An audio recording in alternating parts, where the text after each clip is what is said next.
தற்குறின்னு கூப்பிடாதீங்க, சங்கின்னு கூப்பிடாதீங்க, அப்படி கூப்பிட்டு அவங்க மேலே வெறுப்பை ஏற்படுத்தாதீங்க அப்படின்னு அறிவு திருவிழா அப்படின்னு ஒரு திருவிழா இப்போது திமுக தமிழ்நாடு முழுவதும் ஏற்பாடு பண்ணியிருக்காங்க. அதில் சட்டமன்ற உறுப்பினர் எழிலன் நாகநாதன் பேசும்போது இப்படி சொல்லியிருக்கிறார். அதாவது பட்டியலின மக்கள், தாழ்த்தப்பட்டவர்கள்லாம் வந்து அவங்களெல்லாம் தான் நீங்கள் தற்குறி அப்படின்னு சொல்கிறீங்க, அப்படி சொல்லாதீங்க. அதே மாதிரி சங்கின்னு சொல்லாதீங்க.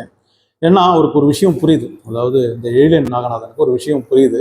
இளைஞர்கள் மொத்தமாக திமுகவை விட்டு கடந்து போய்கிட்டு இருக்காங்க. அவங்க வந்து இப்போ அதற்கு ஒரு மாற்று தேடுறாங்க. அப்படி தேடும்போது அதிகமான இளைஞர்கள் போகிறது விஜயிடம் தான், தாவேக்காவை தான் அவங்க விரும்புகிறாங்க அப்படின்றது எழிலனுக்கு நல்லா புரிஞ்சதுனால அறிவு திருவிழாவில் இப்படி பேசியிருக்கிறார். இந்த வாட்ஸ்அப் யூனிவர்சிட்டியை பொறுத்த வரைக்கும் அதில் முக்கியமாக மெயினாக பரப்புகிற ஒரு நியூஸ் என்ன அப்படின்னா வந்து மோடி வந்து அப்படி செஞ்சுட்டாரு, இப்படி செஞ்சுட்டாரு, நம்ம நாட்டை வந்து மோடி வேற லெவலில் கொண்டு போயிட்டார் அப்படின்னு அவங்க பட்டு ஒரு நியூஸை ரெகுலராக வாட்ஸ்அப்பில் அனுப்பிக்கிட்டே இருக்காங்க.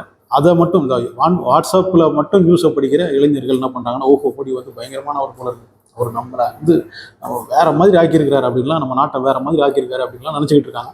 ஸோ அந்த மாதிரி இளைஞர்கள் இருக்காங்க. அவங்க வந்து எங்கே போகிறாங்கன்னா அவங்க சங்கியாக மாறிடுறாங்க. ஏன்னா இந்த மாதிரி யூனிவர்சிட்டியில், அந்த வாட்ஸ்அப் யூனிவர்சிட்டியில் நியூஸ் வர்ற நியூஸ் மட்டும்தான் அவனுக்கு தெரியும். பாக்கி இந்த உலகத்தில் என்ன நடக்குது அப்படின்னு தெரியாது. எனக்கே நிறைய பேர் அந்த மாதிரி இருக்கிறாங்க. நிறைய மெசேஜ் அனுப்புவாங்க, இந்த மாதிரிலாம் நடக்கலடா, இதெல்லாம் வந்து வாட்ஸ்அப் யூனிவர்சிட்டியில் உங்களை வந்து பிரெயின் வாஷ் பண்ணுறதுக்காக வர்ற மெசேஜ்ரா, இதுக்கும் அதுக்கும் சம்மந்தம் கிடையாதுரா அப்படின்னு அவங்கள சொல்லி புரிய வைக்கிறதே பெரிய விஷயமா இருக்குது. ஸோ இந்த மாதிரி மோடியை பற்றி வாட்ஸ்அப் யூனிவர்சிட்டியில் படித்து வர்றவங்க சங்கியா அந்த ஒரு பக்கம் போயிடுறாங்க.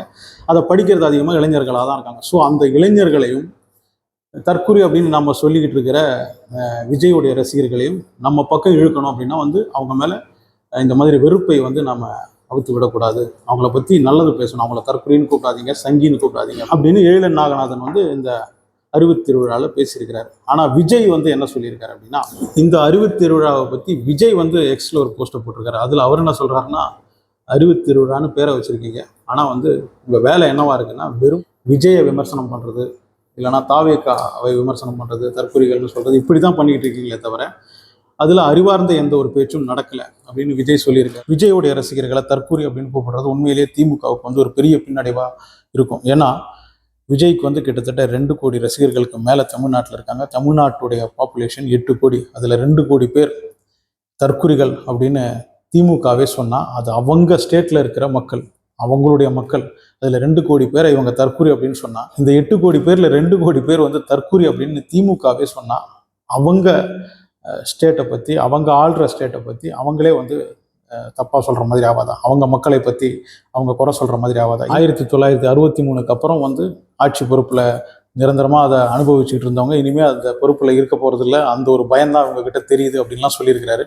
அதாவது விஜய் சொல்கிறத கொஞ்சம் கூர்ந்து கவனிச்சா நமக்கு தெரியும். 2026 ஆட்சியை பிடிக்க முடியலன்னா அவங்களுக்கு மீண்டும் ஆட்சியை பிடிக்கிறது அப்படின்றது பெரிய ஒரு விஷயமா இருக்கும். திமுக அப்படின்ற கட்சி எப்படி அதிமுக இப்போ ஒரு நிலைமைக்கு போயிருக்கோ அதே மாதிரி அவங்களுடைய கட்சியும் பின்னடைவை சந்திக்க ஆரம்பிச்சிடும். அண்ணா பெரியாருடைய கொள்கையெல்லாம் காற்றுல பறக்க விட்டுட்டு நீங்கள் எங்களை வந்து கொள்கை இல்லாதவங்க, கொள்கைன்னா என்னென்னு தெரியாதவங்க அப்படின்னு சொல்கிறீங்களே அப்படின்னு கேட்டிருக்காரு. உண்மைதான். இன்னைக்கு முதல்ல ஒரு விஷயம் ஒன்று தெரிஞ்சுக்கணும். கொள்கை அப்படின்னா என்ன? அதாவது இந்த கட்சியுடைய கொள்கை, அதாவது திமுகவுடைய கொள்கை என்ன, காங்கிரஸுடைய கொள்கை என்ன, இல்லைன்னா பிஜேபியுடைய கொள்கை என்ன அப்படின்னு இன்னைக்கு இருக்கிற இளைஞர்களை போய் கேட்டு பாருங்க. அது ஏன் நம்ம எடப்பாடியே வந்து என்ன சொல்லியிருக்காரு, அதெல்லாம் வந்து அறிவு சார்ந்தவங்க பேசுறது, அதெல்லாம் அறிவாளிங்க பேசுறது அப்படின்னு சொல்லியிருக்காரு. ஸோ நீங்கள் வேணா சொல்லிக்கலாம், எங்கள் கொள்கை மாதிரி உங்கள் கொள்கை இருக்கா, உங்களுக்கு என்ன கொள்கை இருக்குது அப்படின்லாம் கேட்கலாம். ஆனால் கொள்கை அப்படின்றதே தெரியாத இளைஞர்கள் எவ்வளவோ இருக்கும்போது அவங்க கிட்ட போய் இந்த கொள்கையை பற்றி பேசிலாம் நீங்கள் வந்து ஓட்டு பிடிக்க முடியாது இளைஞர்கள் கிட்ட. நான் மெயினாக சொல்கிறேன். ஸோ இந்த சங்கி அப்படின்னு சொல்றது, இல்லைன்னா தற்குறி அப்படின்னு சொல்றதெல்லாம் வந்து ஆட்சி செய்கிற அவங்கள வந்து பயன்படுத்த வேண்டிய ஒரு வார்த்தை இல்லை. ஆட்சி செய்கிற அவங்க கட்சியை சேர்ந்தவங்க வந்து அந்த வார்த்தையை பயன்படுத்துறது சரி கிடையாது. ஏன்னா அது அவனுடைய நாட்டு மக்களே சொல்கிற மாதிரி ஆகிடும். அவங்களுடைய எதிர்ப்பு அதிகமாக சம்பாதிக்க வேண்டியிருக்கும். அவங்களுடைய ஓட்டை அவங்க இழக்க வேண்டியிருக்கும். திமுகவுக்கு ஒரு விஷயம் நல்லா புரிய ஆரம்பிச்சிருக்கு. அவங்க கட்சியில் இருக்கிற இளைஞர்களே கூட வந்து ஒரு புதிய தலைமையை தேடி போகிறாங்க.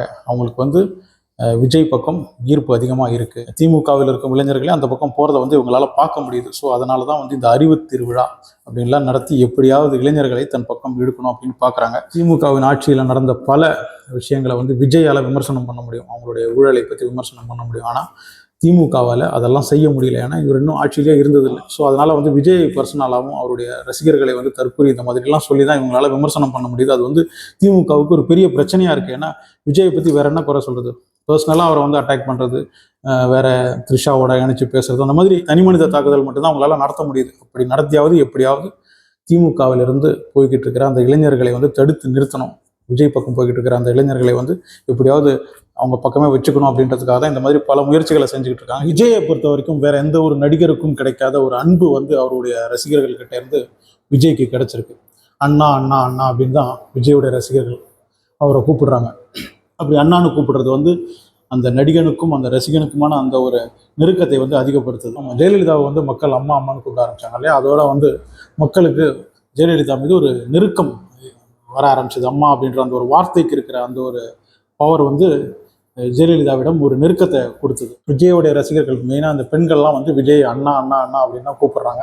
அது வந்து அந்த ரசிகனுக்கும் அந்த நடிகனுக்குமான அந்த ஒரு நெருக்கத்தை வந்து அதிகப்படுத்துது. இதை வந்து ரொம்ப லேட்டாக புரிஞ்சுக்கிட்ட நம்ம ஸ்டாலின் வந்து என்னை அப்பான்னு கூப்பிடுங்க அப்படின்னு சொல்ல ஆரம்பிச்சிருக்காரு. ஆனால் ஜெயலலிதாவை அம்மா அப்படின்னு கூப்பிட்டதும், விஜயை வந்து அண்ணா அப்படின்னு கூப்பிட்டதும் தானா மக்களாக விரும்பி கூப்பிட ஆரம்பிச்சது. ஆனால் நீங்கள் என்னை அப்பான்னு கூப்பிடுங்க அப்படின்னு கேட்டு வாங்கிக்கிற அந்த ஒரு நெருக்கம் இல்லை, அந்த ஒரு பந்தம் வந்து அவ்வளோ ஸ்ட்ராங்காக வராது. நம்ம வந்து ஒரு உறவை சொல்லி கூப்பிடுறது வந்து மக்களாக விரும்பி கூப்பிடுறது, அது வந்து தானாக வரும். நீங்கள் அதுக்கேற்ற மாதிரி நடந்துக்கிட்டிங்கன்னா கண்டிப்பாக அந்த உறவு முறையை சொல்லி அவங்க கூப்பிடுவாங்க. இப்போதைக்கு தமிழ்நாட்டு மக்களிடம் கேட்டிங்கன்னா அப்பாவை விட அண்ணனிடம் தான் அதிகமான நெருக்கம் காட்டுறாங்க. அண்ணனை தான் அவங்க வந்து வேணும் அப்படின்னு விரும்புகிறாங்க. பார்க்கலாம் 2026 அப்பாவா அண்ணனா யார் ஜெயிச்சு வராங்க அப்படின்றத பார்ப்போம்.